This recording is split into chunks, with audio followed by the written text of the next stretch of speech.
Ni hao, 这是介绍台Mandarin B. This is the Chinese legend of the rat marriage.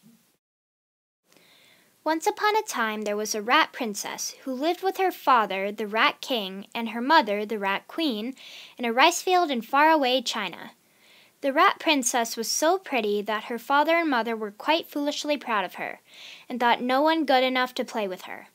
When she grew up, they would not let any of the rat princes come to visit her, and they decided at last that no one should marry her until they had found the most powerful person in the whole world.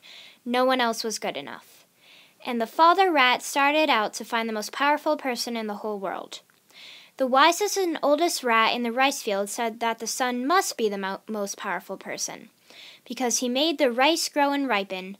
So the rat king went to find the sun.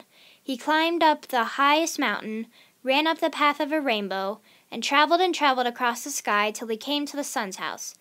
"What do you want, little brother?" the sun said when he saw him. "I come," said the rat king very importantly, "to offer you the hand of my daughter, the princess, because you are the most powerful person in the world. No one else is good enough." "Ha ha!" laughed the jolly round sun, and winked with his eye. "You are very kind, little brother, but if that is the case, the princess is not for me. The cloud is more powerful than I am. When he passes over me, I cannot shine." "Oh, indeed," said the rat king, "then you are not my man at all." And he left the sun without more words.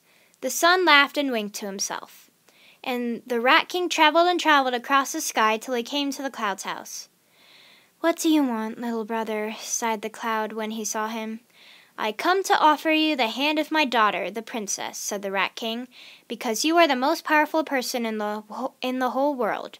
The sun said so, and no one else is good enough." The cloud sighed again. "I am not the most powerful person," he said. "The wind is stronger than I. When he blows, I have to go wherever he sends me." "Then you are not the person for my daughter," said the rat king proudly, and he started at once to find the wind. He traveled across the sky till he came at last to Wind's house, at the very edge of the world. When the Wind saw him coming, he laughed a big gusty laugh, "Ho, ho!" and asked him what he wanted. And when the rat king told him that he had come to offer him the rat princess's hand, because he was the most powerful person in the world, he gave a great gusty shout and said, "No, no, I am not the strongest. The wall that man has made is stronger than I. I cannot make him move with all my blowing. Go to the wall, little brother." And the rat king climbed down the sky path again, and traveled across the earth till he came to the wall. It was quite near his own rice field. "What do you want, little brother?" grumbled the wall when he saw him. "I come to offer you the hand of the princess, my daughter, because you are the most powerful person in the world, and no one else is good enough." "Ugh, ugh," grumbled the wall. "I am not the strongest. The big gray rat who lives in the cellar is stronger than I. When he gnaws and gnaws at me, I crumble and crumble, and at last I fall. Go to the rat, little brother." And so, after going all over the world to find the strongest person, the rat king had to marry his daughter to a rat after all. But the princess was very glad of it, for she had always wanted to marry the gray rat. The end. Thank you for listening to Mandarin Bee Podcasts. Tai Tian!